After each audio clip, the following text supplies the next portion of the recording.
എത്രമാത്രം പോഷകാഹാരം ഇൻവോൾവ് ചെയ്യുന്നുണ്ട്? നമ്മൾ കുറെ ഭക്ഷണമാണ് കഴിക്കുന്നത് ഒരു ദിവസം. അതാണ് പ്രശ്നം. നമ്മൾ ആരും എങ്ങനെ കഴിക്കുന്നത് എന്നുള്ളതിനെ കുറിച്ച് നമുക്കൊരു ബോധമല്ല. അതന്നെയാണ് നമ്മളെ പ്രശ്നം അല്ലേ? എന്തെങ്കിലുമായിട്ട് കഴിച്ചുകൂടാന്നുള്ളതാണ്. അല്ല, പോഷകാഹാരം നമ്മൾ കഴിക്കണം.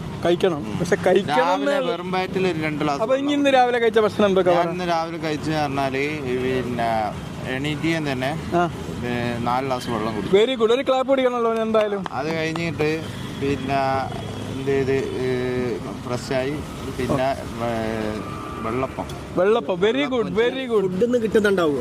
പിന്നെ ജ്യൂസ്, ഫ്രൂട്ട്സ് കഴിക്കണം. ഓ വെരി ഗുഡ്. ഇവന് നമ്മളെ പുതുതലമുറക്ക് തന്നെ ഒരു ആവേശമാണ്. Very good. എന്റെ പേരുകൂടിയും പറയാം. അഷ്റഫ് അലി ഒരു മോഡലാണ്. ഓക്കെ, എന്തെങ്കിലും കഴിച്ചുകൂടിയല്ലേ ചെയ്യുന്നത്? നല്ല ഭക്ഷണം കഴിക്കാം. നമ്മളെ ഭക്ഷണം നമ്മൾ സെലക്ട് ചെയ്യണം അല്ലേ? തിന്നാനായിട്ട് ജീവിക്കരുത് അല്ലേ? ജീവിക്കാൻ വേണ്ടിട്ട് തിന്നണം. Very good.